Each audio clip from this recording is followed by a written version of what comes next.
বারবার আমার মুখে কেন মাদানী শব্দ আসে? হুসাইন আহমদ মাদানীকে তুমি যেই মর্যাদা দিয়েছো, আল্লাহ তুমি হুসাইন ভাইকে হুসাইন আহমদ মাদানীর মর্যাদা দিও। আমিন।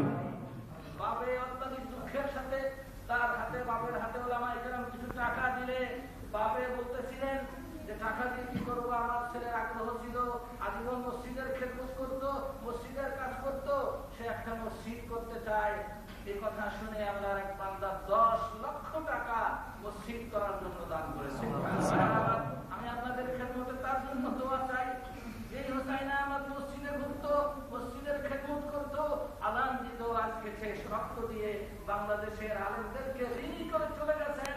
তার জন্য আমরা কি দোয়া করতে পারি? হযরত ইব্রাহিম আলাইহিস সালাম যে বাইতুল মামুরের পাশে মুসলমানদের বাচ্চার শিক্ষার জন্য বসে আছেন, আজকে সেই হুসাইনের শিক্ষককে আল্লাহ ইব্রাহিম আলাইহিস সালামকে হুসাইনের শিক্ষক হিসেবে নির্বাচন করে দিন। এবং হুসাইন মসজিদের খেদমত করতো, আজকে দুনিয়ার মসজিদের খেদমত থেকে আল্লাহ তাকে সরাই দিয়েছেন। আজকে আল্লাহ তার বাইতুল মামুরের খাদেম হিসেবে নির্বাচন করে দিন। আমিন। বন্ধুগণ, হযরত উলামায়ে কেরাম, আসুন সেই হুসাইন আহমদ এবং বিশেষ করে হাটহাজারীতে যে শহীদ হয়েছে, আমার তার নাম মনে নেই, এবং যারা শহীদ হয়েছেন, বাংলাদেশের সামনে যেই চ্যালেঞ্জ রয়েছে, রফিকুল ইসলাম ভাই যারা আছেন, আমরা তাদের জন্য যা কিছু পারি, সামান্যতম কিছু যা আমাদের সম্ভব হয়, আমরা অত্যাধিক খুশি মনে প্রাণ খুলে আমাদের উচিত ছিল তাদের সাথে অংশগ্রহণ করা।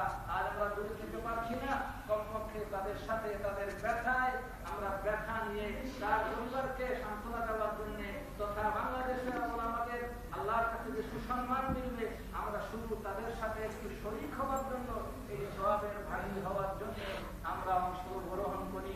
আল্লাহ রাব্বুল আলামিন আমাদের তৌফিক দান করুন।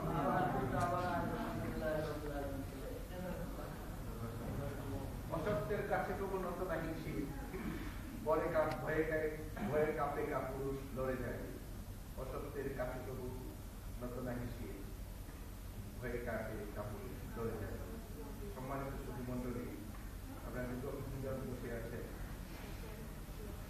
আপনারা শুনছেন নারী নীতি সম্পর্কে, শুনছেন বাংলাদেশে যে দিনের আলো লড়ে যাচ্ছে আল্লাহর দ্বীনের মধ্যে, আল্লাহর কোরআনের মর্যাদা রক্ষার জন্য, এবং একটা জালিম এবং অসত্য একটা বিচ্যুত সরকারের